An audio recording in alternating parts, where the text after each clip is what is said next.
गंजाम जिला Buguda people's college प्राणी विज्ञान विभाग पक्षरु पंचम थर पर पूर्वतन छात्र छात्री सम्मिलन अनुष्ठित हो जाइछि।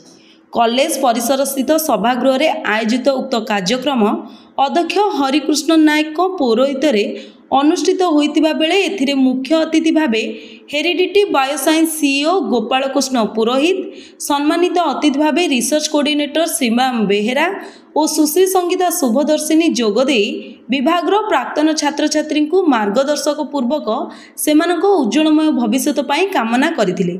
प्रारंभ में छात्री कृष्णासी मिश्र प्रारंभिक संगीत गान करथिबा बेले सेमिनार सेक्रेटरी स्मृति सुचरिता नायक वार्षिक विवरणी पठन करथिले। ए अवसर में सहयोगिता भित्तिरे छात्र छात्री शैक्षिक और परीक्षण ज्ञानर वृद्धि लक्ष्य पीपुल्स कॉलेज बुगुड़ा एवं हेरिडिटी बायोसाइंस भुवनेश्वर मध्य एक बुझामणा पत्र स्वाक्षरित होइतिला। एथिसह अध्ययन सांगकू अन्य क्षेत्र में पारंगमता हासिल करथिबा विभागीय छात्र छात्री को पुरस्कृत करा जायतिला।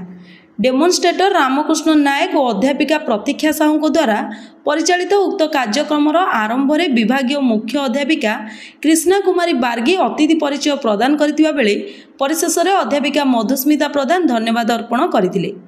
गंजाम बुगुड़ारू कालीचरण मिश्र रिपोर्ट, पब्लिक मीडिया।